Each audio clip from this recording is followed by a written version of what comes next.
हमने जाना था जनसंख्या परिवर्तन की प्रवृत्तियों को, जिसमें जाना था कि जो जनसंख्या में वृद्धि या ह्रास होता है वह किन कारणों से होता है और कौन सी प्रवृत्तियां हैं। आज जानेंगे जनांकीय संक्रमण के बारे में। मैं वीणा जैन, डेली क्लास में आपका स्वागत है। आप मेरी इस लेक्चर की पीडीएफ को नीचे विवरण बॉक्स पर जाकर डाउनलोड कर सकते हैं। अब जानेंगे जनांकीय संक्रमण सिद्धांत है क्या। जनांकीय संक्रमण सिद्धांत का उपयोग जनसंख्या के क्षेत्र में किया जाता है या जनसंख्या में जो परिवर्तन हो रहा होता है उसके लिए किया जाता है। जब जनसंख्या ग्रामीण खेतिहर अशिक्षित अवस्था से उन्नति कर नगरीय, औद्योगिक और साक्षर हो जाती है तो जो बीच का संक्रमण काल होता है, बीच की अवस्थाएं होती हैं, उन्हें हम जनांकीय संक्रमण के माध्यम से जानते हैं। क्षेत्र की जनसंख्या के, दूसरे शब्दों में कहें कि किसी क्षेत्र की जनसंख्या के जन्म दर और मृत्यु दर के परिवर्तन को भी हम जनांकीय संक्रमण सिद्धांत के माध्यम से ही जानते हैं। और भी जानेंगे कि किसी क्षेत्र की जनसंख्या जब उच्च जन्म दर और उच्च मृत्यु दर से निम्न जन्म दर और निम्न मृत्यु दर में परिवर्तित होती है, उस चक्र को भी हम जनांकीय संक्रमण चक्र कहते हैं। भविष्य की जनसंख्या के पूर्वानुमान को लगाने के लिए हम जनांकीय चक्र का ही प्रयोग करते हैं।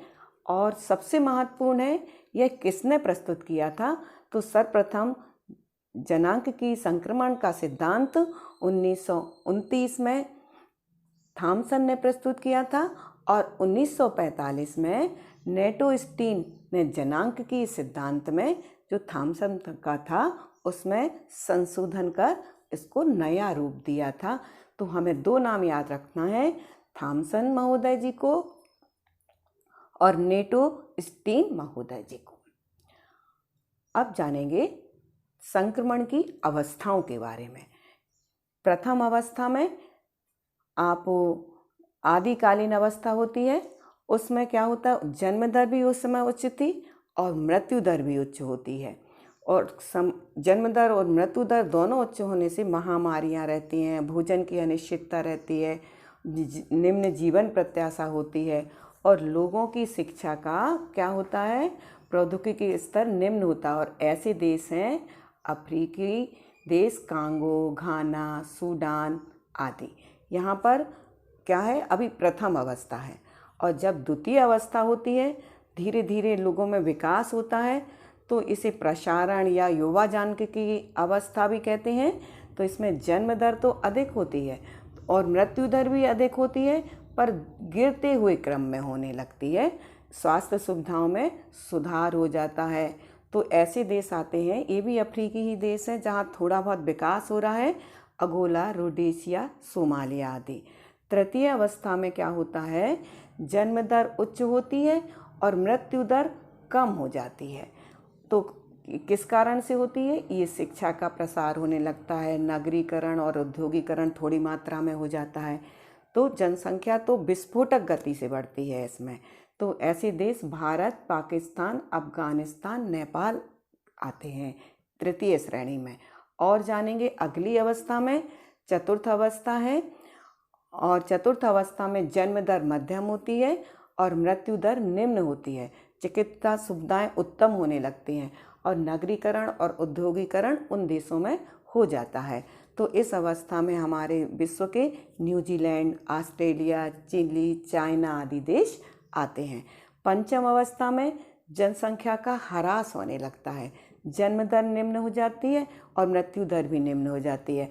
और जनसंख्या क्या होती है, शिक्षित, तकनीकी ज्ञान से युक्त हो जाती है, नगरीकरण हो जाता है, औद्योगिकरण हो जाता है, चिकित्सा की उत्तम सुविधा हो जाती है। तो ऐसे देश कौन से हैं, जापान, जर्मनी, रूस, फ्रांस, इंग्लैंड आदि देश हैं। यहाँ पर जनसंख्या का ह्रास होने लगा है। यह भी बहुत अच्छी अवस्था नहीं है। पहली, दूसरी और तीसरी और चतुर्थ अवस्थाओं में तो विकास हो रहा है, पर जनसंख्या का ह्रास होना भी एक अच्छी बात का द्योतक नहीं होता है। तो अभी हमने जाना जनसंख्या संक्रमण की 5 अवस्थाओं से। इससे संबंधित आपको कोई भी प्रश्न आ रहा हो तो कमेंट बॉक्स में कमेंट कर सकते हैं। अब जानेंगे इस डायग्राम के माध्यम से जनांक की संक्रमण सिद्धांत को। तो प्रथम अवस्था, द्वितीय अवस्था और तृतीय अवस्था बताई गई है इसमें। तो प्रथम अवस्था में जन्म दर और मृत्यु दर दोनों अधिक है, तो इसमें जनसंख्या नहीं बढ़ती है पर विकास भी नहीं होता है।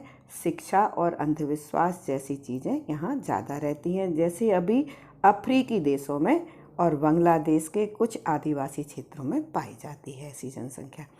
द्वितीय अवस्था में जन्म दर धीरे धीरे घट रही है, लेकिन मृत्यु दर तीव्रता से घट रही है।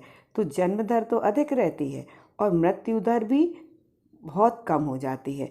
इस समय जनसंख्या तेज़ी से बढ़ती है, शुरू में धीरे धीरे बढ़ती है और मध्यम गति यहाँ पर तेज़ी से बढ़ती है और जनसंख्या विस्फोट की स्थिति हो जाती है। इस वाली अवस्था में भारत, पाकिस्तान, श्रीलंका आदि देश आते हैं।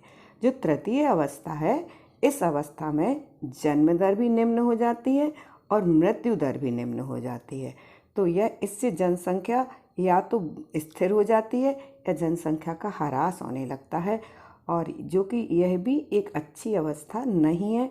यह अवस्था कनाडा, जापान, संयुक्त राज्य अमेरिका में, क्योंकि इसमें वृद्धों की संख्या बहुत ज़्यादा बढ़ जाती है और देश को स्वास्थ्य के प्रति ज़्यादा खर्च करना पड़ता है और यहाँ शिक्षा अत्यधिक हो जाती है, तकनीकी ज्ञान बढ़ जाता है, औद्योगिकरण हो जाता है, नगरीकरण हो जाता है, पर जनसंख्या ना बढ़ने से फिर संसाधनों का विकास और उपयोग नहीं हो पाता है। ये हमारा जनसंख्या संक्रमण का सिद्धांत जो है वह हमें इस बात के लिए प्रेरित करता है कि हमें अपनी जनसंख्या को निम्न गति से बढ़ाना भी है।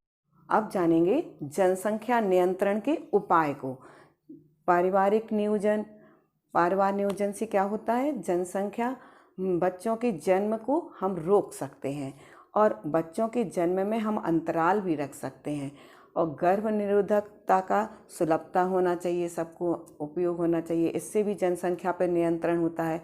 और मनोरंजन के साधन यानी मनुष्य को व्यस्त रहना चाहिए, इससे भी जनसंख्या का नियंत्रण किया जा सकता है।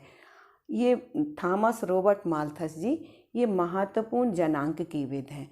इनके बारे में हमेशा परीक्षाओं में प्रश्न आते हैं, आप इनकी सर्च कीजिएगा, इनके सिद्धांत की सर्च कीजिएगा और कमेंट बॉक्स पर कमेंट कीजिएगा। अब जानेंगे महत्वपूर्ण प्रश्नों के बारे में जो कि आपकी परीक्षा में आने वाले हैं, और जनांक की सिद्धांत का उपयोग कहाँ होता है, जनांक की संक्रमण सिद्धांत क्या है, ये मोस्ट प्रश्न इस बार आना है। और जनांक की संक्रमण सिद्धांत किसने प्रस्तुत किया, ये भी मोस्ट है। जनांक की चक्र क्या है, जनांक की संक्रमण की अवस्थाएं, ये तो इस बार 4 नंबर के क्वेश्चन में पूछा जाएगा। और जनांक के नियंत्रण के उपाय, जनसंख्या नियंत्रण के उपाय बताइए, माल्थस सिद्धांत क्या है और जनांक की संक्रमण के बारे में आपके क्या विचार हैं, इसको स्पष्ट करना है। और इसकी डिटेल वीडियो जानने के लिए आप ऊपर आई बटन पर जाकर वीडियो देख सकते हैं। अब थोड़ा सा आपके इंटरेस्ट के लिए और अन्य परीक्षाओं की तैयारी के लिए भी हम कुछ जीके प्रश्न करेंगे। यहाँ पर नोहकलियाई झरना किस प्रदेश में है? देखो, केरल में होगा कि असम में होगा कि मणिपुर में होगा कि मेघालय में होगा। तो यह झरना मैं बता दूं मेघालय में स्थित है। मेघालय का चेरापूंजी जो स्थान है वहाँ विश्व की सर्वाधिक वर्षा होती है और वर्षा के कारण यहाँ पर यह झरना पाया जाता है, याद रखना। और निम्न में से किस वायोम या क्षेत्र में पेड़ नहीं होते हैं? वायोम का मतलब क्षेत्र होता है या स्थान होता है। तो टैगा, टुंड्रा और चपरन, सवाना। तो थोड़ा सा विचार करो, तो ये टुंड्रा प्रदेश में पेड़ नहीं होते हैं क्योंकि यहाँ बर्फ़ जमी रहती है, जलवायु बहुत ज़्यादा शीत होती है, तो काई लिचिन जैसी वनस्पतियाँ तो होती हैं पर बड़े वृक्ष नहीं होते हैं, ऐसा याद रखना है आपको। और राजस्थान के कुल क्षेत्रफल का कितना प्रतिशत हिस्सा थार मरुस्थल में स्थित है, ये तो बिल्कुल ही सरल है, आप कमेंट बॉक्स पर इसको लिखेंगे। और ग्लेशियर के पिघलने, बाष्पीकरण और हिमस्खलन के कारण बर्फ कम होने को क्या कहा जाता है, ये भी आप कमेंट बॉक्स पर बताइएगा।